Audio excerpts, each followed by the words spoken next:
വിവിധ ആവശ്യങ്ങൾ ഉന്നയിച്ച കട്ടപ്പന അഡീഷണൽ പ്രൊജക്ടിന്റെ കീഴിലുള്ള അംഗനവാടി ജീവനക്കാർ സമരം ആരംഭിക്കുന്നതിന് മുന്നോടിയായി വണ്ടൻമേട്ടിൽ പ്രതിഷേധ റാലിയും യോഗവും സംഘടിപ്പിച്ചു. പ്രൊജക്ട് ലീഡർ ജാൻസി റിജി ഉദ്ഘാടനം ചെയ്തു. താഴത്തെ വണ്ടൻമേട്ടിൽ നിന്നും ആരംഭിച്ച പ്രതിഷേധ റാലി ടൗൺ ചുറ്റി സമാപിച്ചു.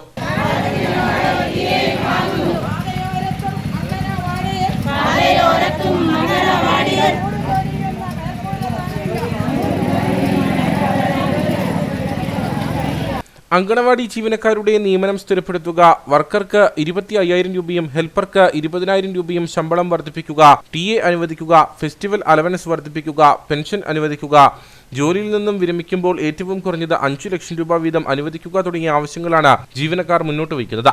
ഞങ്ങൾ ഇച്ചിരി കഷ്ടപ്പാടുകൾക്ക് ഞങ്ങൾക്ക് ശരിയായ വേതനം നൽകേണ്ടതാണ്.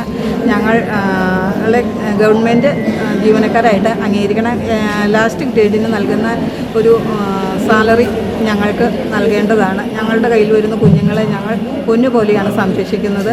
അപ്പോൾ അതുകൊണ്ട് തന്നെ ഞങ്ങൾക്ക് ആ ഒരു കാര്യത്തിൽ ഒരു ബുദ്ധിമുട്ടുമില്ലാതെ അവരെ നോക്കുന്നുണ്ട്. സാമൂഹ്യനീതി വകുപ്പിൽ ജോലി ചെയ്യുന്ന ഇവർക്ക് സാമൂഹ്യനീതി ലഭിക്കുന്നില്ലെന്നാണ് ആക്ഷേപം. 33,115 അംഗൻവാടി വർക്കർമാരും അത്രയും തന്നെ ഹെൽപ്പേഴ്സും ഉണ്ട്.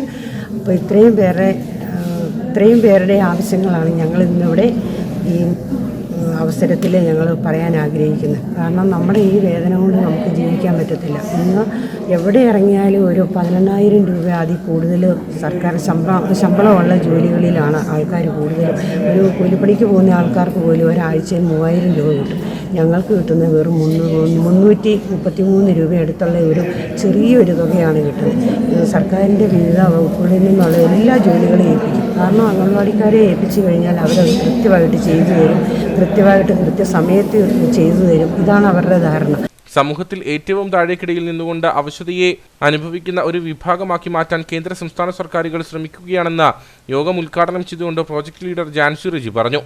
താഴെത്തട്ടിലുള്ള ഏറ്റവും സർക്കാർ ജീവനക്കാരായിട്ട് അംഗീകരിക്കുക, ഞങ്ങൾക്ക് വേണ്ടുന്നതായ എല്ലാ ആനുകൂല്യങ്ങളും അംഗനവാടി പ്രവർത്തകർക്ക് തരിക, ഞങ്ങൾക്ക് സമയം ക്രമീകരിക്കുക, അതൊക്കെ ചെയ്ത് കൃത്യസമയത്ത് ഞങ്ങൾ 9:30 തൊട്ട് 3:30 വരെ ചെയ്ത് കഴിഞ്ഞ് വീണ്ടും ഞങ്ങൾ ഹൗസ് വിസിറ്റിന് പോയി അത് കഴിഞ്ഞ് വീട്ടിൽ ചെല്ലുമ്പോൾ ഞങ്ങൾക്ക് സ്വന്തം ജോലികൾ ചെയ്യാൻ വയ്യാത്ത സാഹചര്യം, അങ്ങനെ എല്ലാ തരത്തിലും പീഡനം അനുഭവിക്കുന്ന ഒരു വിഭാഗമായിട്ട് ഞങ്ങൾ മാറുന്നു. ഇതിനകത്ത് എടുത്തു പറയത്തക്ക ഒരു പ്രശ്നം എന്ന് പറയുന്നത് കളക്ടർ നമുക്ക് മഴക്കെടുതിയോ അല്ലെങ്കിൽ ഏതെങ്കിലും പ്രകൃതി ദുരന്തം ഉണ്ടാകുമ്പോൾ കളക്ടർ അവധി പ്രഖ്യാപിച്ചാൽ ഞങ്ങൾക്ക് അവധിയില്ല. കുട്ടികൾ വരണ്ട എന്ന് ഒരുപക്ഷെ പറയും. ജീവനക്കാർ അത് കാറ്റും മഴയ്ക്കും പോയി അവിടെ പോയി കുത്തിയിരുന്നോണം. മരം വീണാലും ബിൽഡിംഗ് വീണാലും ഞങ്ങൾക്ക് അത് പ്രശ്നമില്ല, ഞങ്ങൾ മനുഷ്യരാണ്. അതുകൊണ്ട് അങ്ങനെ ഒരു തരത്തിലും ഞങ്ങൾക്ക് യാതൊരുവിധ ഗുണമെന്ന് പറയാൻ ഞങ്ങൾക്കില്ല. പിന്നെ എന്തൊക്കെ സഹായിക്കുന്നു, ഒരു കൈ ചെറിയൊരു സഹായമേ ഞങ്ങളുടെ ഗവൺമെൻറ്റുകൾ ഞങ്ങൾക്ക് തരുന്നുള്ളൂ. ഇതിൽ നിന്നെല്ലാം മാറ്റമുണ്ടാക്കിക്കൊണ്ട് നമുക്ക് അതിന് മാറ്റം ഉണ്ടാകണം. വരും ദിവസങ്ങളിൽ കേരളത്തിലെ എല്ലാ അംഗനവാടി ജീവനക്കാരെയും ഉൾപ്പെടുത്തി വൻ പ്രക്ഷോഭം ആരംഭിക്കാനാണ് തീരുമാനം. മിനി പീറ്റർ അധ്യക്ഷത വഹിച്ച യോഗത്തിൽ Sheena Thomas, Bindu NK, Minimol CG, Rajani R, Ajithakumari തുടങ്ങിയവർ സംസാരിച്ചു.